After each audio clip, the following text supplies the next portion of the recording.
下面讲那个从空性圣义的角度来，就是宣讲这个三种力啊，就是也就是说观待力、作用力和法尔力。因果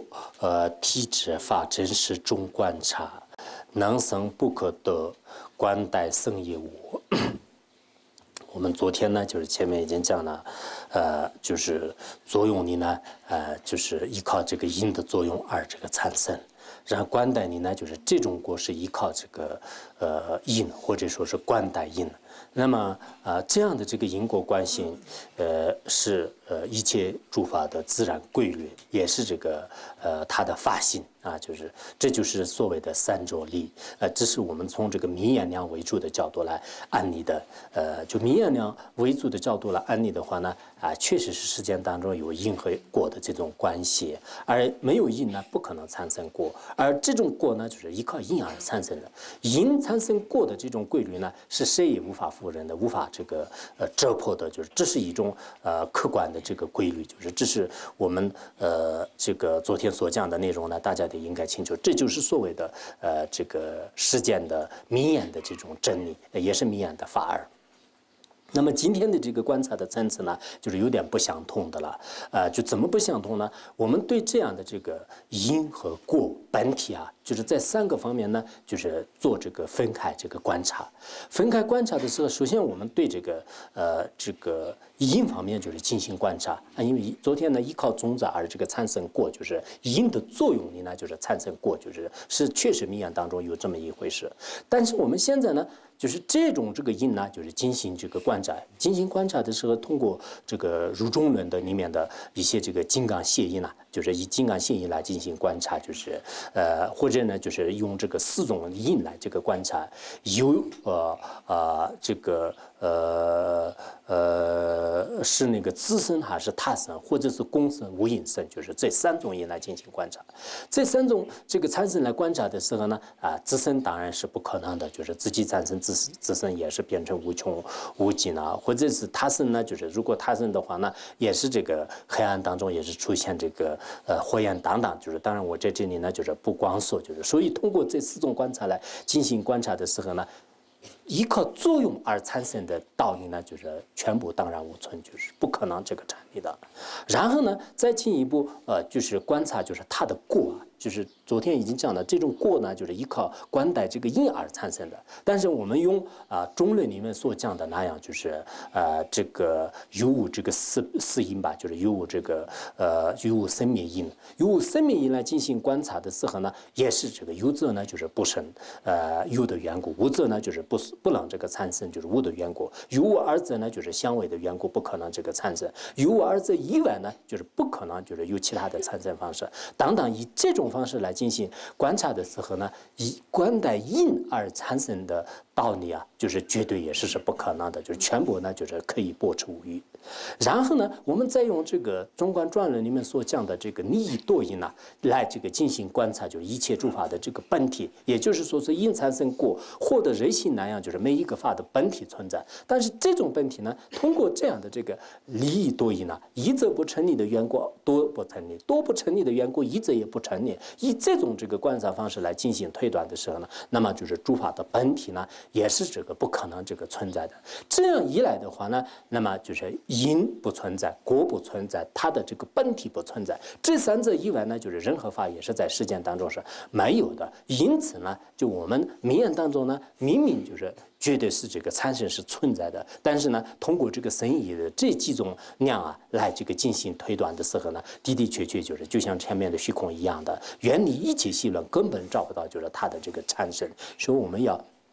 文史的时候呢，我都经常这样想，就是儒中论和中论和还有这个中观状元论啊，就是这个论点当中呢，主要有这个三种这个推理啊，这三种推理来进行观察以后，最后自相续当中真的升起来，一切万法都是这个这个空性的，就是空性呢，就是我们一切诸法的这个本体，除了这个以外呢，就是没有这个其他的可靠的这个性的。虽然这个现象上呢，就是如梦幻泡影一样的这个各种各样的这个现而不实的这种现象。象。但是这些现象呢，经过这个观察之后呢，全部这个效益发觉就是一点也是不成立，就是一点也不成立。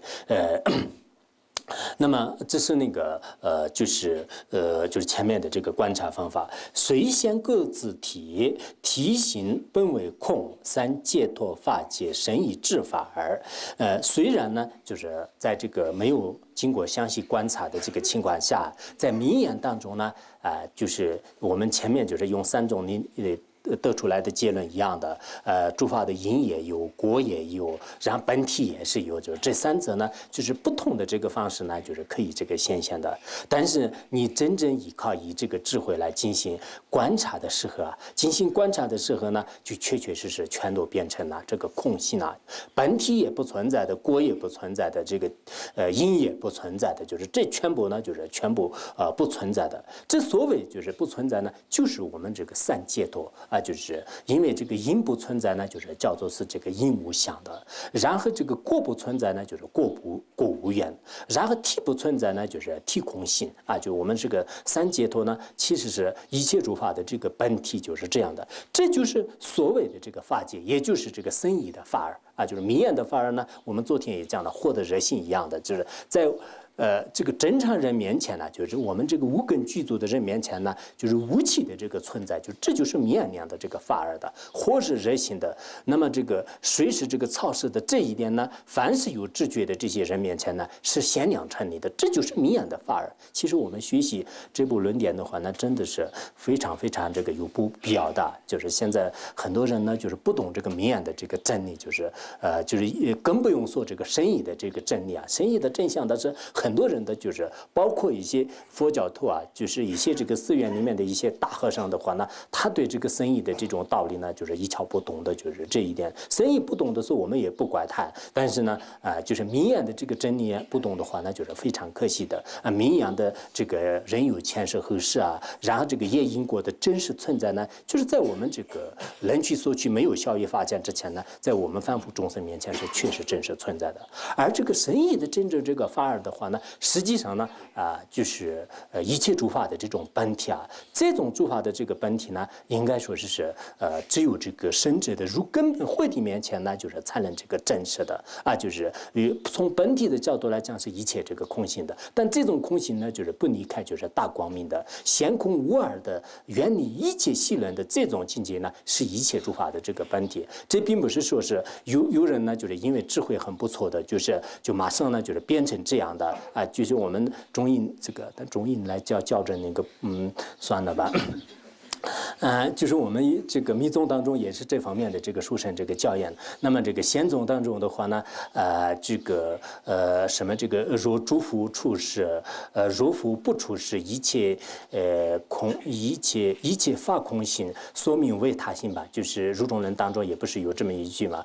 就是意思就是说，诸佛出世也好，诸佛没有出世也好，凡是一切诸法的本体呢，就是这个空性的，就是呢，就是与这个诸法的这种自性呢，就是无二无别的，这就是所谓的这个深义的法尔。也就是说呢，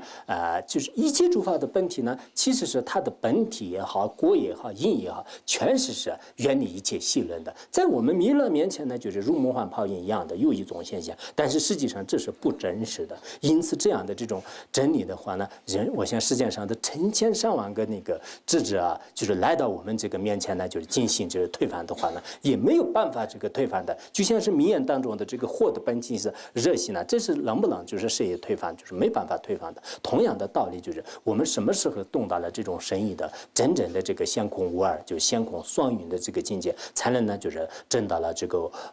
就是也就是说是这个圣者的这种境界就是圣者的境界。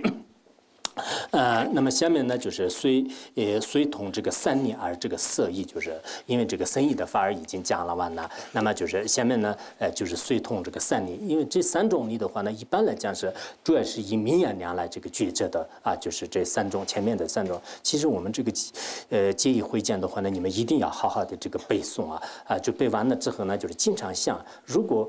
没有很多的时间，就是光是我觉得结义会见搞明白的话呢，可能对这个佛教教的真心呢，就是不会退断的。一方面是可能木盆仁波切的价值，一方面呢，就是的确是木盆仁波切有时候说的这些教言呢，对我们后人啊，就是真的是这个受益匪浅的。作用观待你，有识之法而，理宗归法而有缘有无所迷。他这里呢，就是前面已经讲了，就是开阔而言，在名言当中的话呢，就是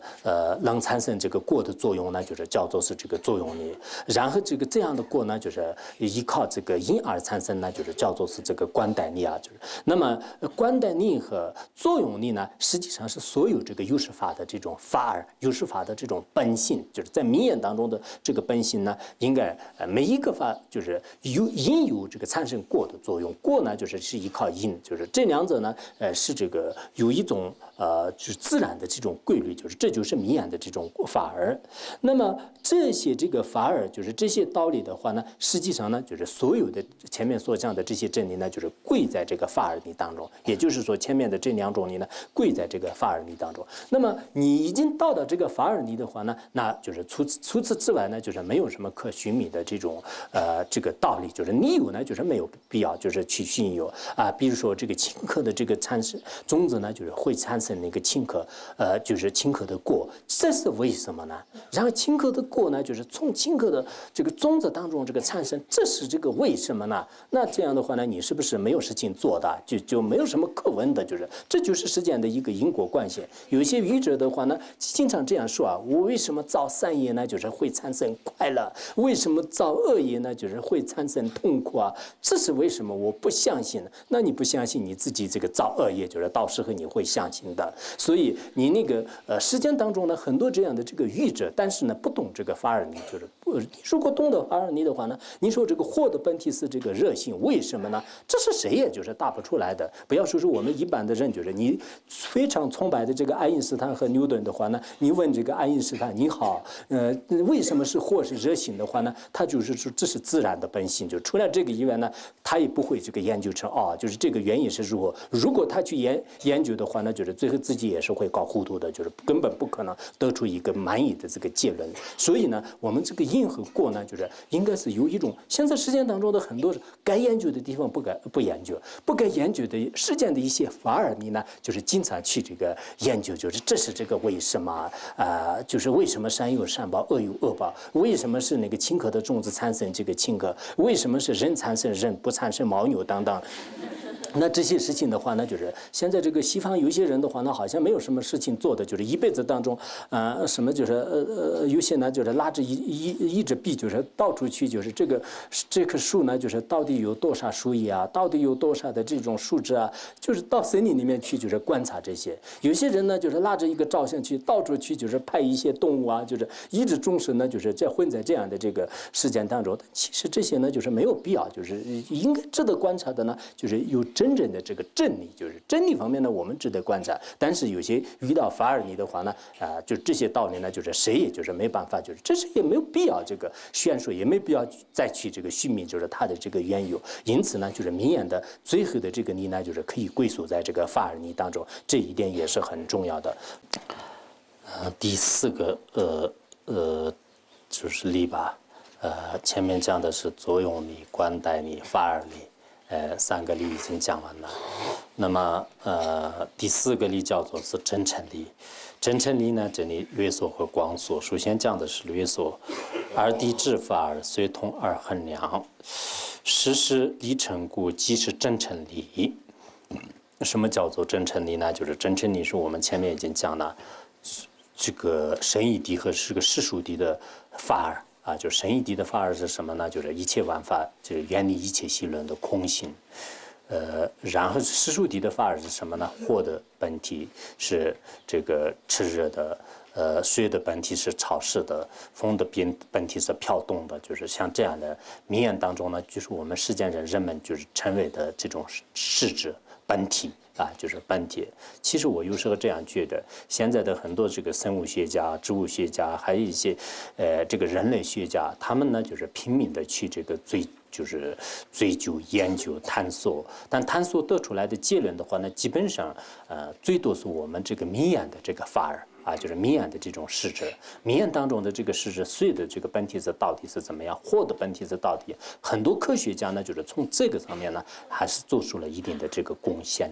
然后这个神异的这个法尔尼的话呢，他们根本也没有这个通达，而且明眼呢，就是它有2种这个法尔尼，有一种法尔尼呢，就是神者的这个智慧面前所显现的这个以前我们所讲的这个清净量面前的这种法尔尼，还有一个凡夫人呢，就是在无根识面前可以显现的这种法尔，这其中呢，就是凡夫的观现实量这个面前的部分呢，就是现在的有些这个智者呢，就是已经了解到了就是比如说那个牛顿的这个物理的一些定理当中所讲的那样，就是现在我们这个明眼当中的，不管是重量也好，它的体积也好，它的发相呀，基本上都他们已经这个完全明白的。可是这种法呢，就是在这个神者的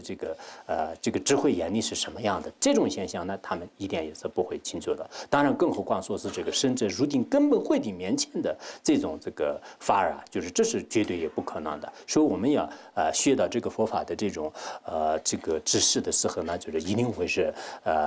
你对这个佛法的这种殊胜性呢，并不是说是光这个无有任何理由而口头上的赞叹，就是实际上呢，就是越来越对这个佛陀的这种就是不可思议的智慧，就是产生这个信心。那么这个神异的法尔和世俗的法尔呢，就是随着这个明眼量就是前面我们讲的这个就是作用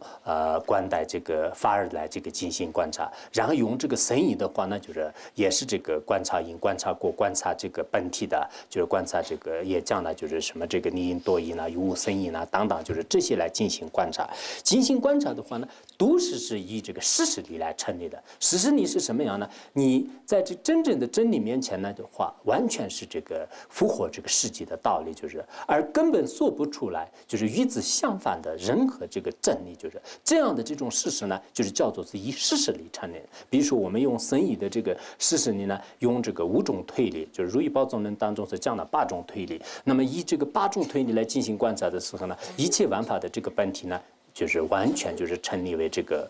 远离一切习论的，这就是事实里成立的，谁也没办法这个否认或者是推翻的。然后明眼的这种它的本性的话呢，这也是事实里成立的，这一点呢也就是无法这个推翻的。这样的这种真理呢，就是叫做是真成理就这个道理呢，就是真的很重要的，就是所以我们在座的有些道友就是以后呢就是对这个弘扬佛法的过程当中，如果像前面的这个移民量理宝藏的那样这个论点呢，就是讲的这个机会也没有，就是别人也听不懂，自己也就讲不懂的话呢，那么就是以这个结义会见呢，就是开始别人就尤其是比较聪明的人呢，还是用移民来这个移民或者是中观来进行引导是可以的。不过我有时候这样感觉，就是我们这里呢，不仅是我们在这里，就是很多这个网上就是外面的这些学徒当中的话呢，以前是特别傲慢的，就是认为自己是什么博士生自己是特别就是了不起的这种。然后呢，现在一遇到这个移民的时候呢，所有的傲慢心呢就摧毁了，就是不要说是真的这个还要驳斥，就是连那个移民当中所讲的道理的自己也搞不明白，就是自己以前呢就是认为是自己已经学佛很多年了，就是对佛法应该是没有什么不精通的，而且我像这样的这种在这个以前在学校里面得过多少的奖就是那这个学佛呢，就是应该是很这个容易的，就是有些人是有这种这个傲慢心。其实这个学了移民之后呢，我的这个感觉呢，就是包括我们在座的有一些这个大学生就是以前都好像刚开始来的时候呢，对什么都不服一样的，就是我是如何学校这个毕业的，就是我在这个学校里面我的成绩是数1数2的。可以，你学的很不错的，但是你好好的学一学这个移民，就是过一段时间，就是跟其他道友比一比，看怎么样成绩，然后背诵方面怎么样，谈道方面怎么样。那个时候呢，就是不要说这个就是超出所有的人，就是连就很多人这个到底移民里面讲什么的，有些人根本不懂，就看了几遍，然后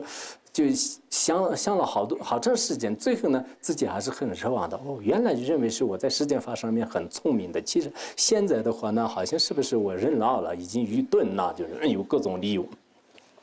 那么这就是这个事实里成立的啊，就是这叫做是这个真成理。现象是与事相，子体现量显呢，或以现量见无其必量他，就是那么这样的这个现象呢，就是我们名言当中的就是这个获得人性当这个现象，然后获得人性的真正的事项的话呢，就是远离一切细论的空性，就是那么现象和事项呢，其实是依靠这个它的这种本体啊。就是现象和事项的名言当中的本体和深义当中的本体呢，其实用这个两种途径来就是了知，就是一个呢就是这个现量啊，一个呢就是这个必量，就是是一个是依靠这个现量来了知的，也有依靠这个必量来了知的也有。那么依靠现量来了知的话呢，就像我们这个名言当中的话呢，就比如说这个眼睛看见这个红色的这个柱子啊，就这是这个现量见到的啊，就现量见到的。然后我们这个名言当中呢，就是也有这个必量的啊，就是用那个用火的这种引用一个焰的这个引呢，就是推出山上有火啊，或者是有所作的这个引呢，就是推出柱子是无常的，就是等等，就是这是必量的。所以我们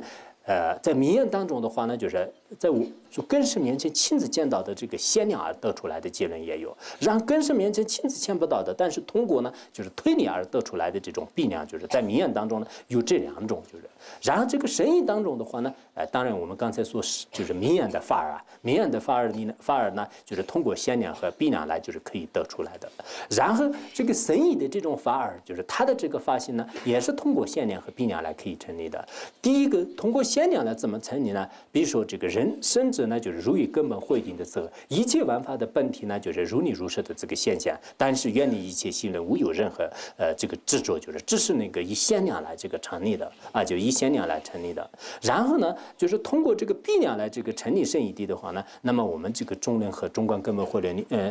入中论和中观根本慧论里面所讲的那样，就是中观就是因圣派的共同和不共同的这些因呢，就进行推断的时候，一切万法呢就完全就是知道是一切是这个空性的，就这是通过这个必量来这个成立的。因此呢，我们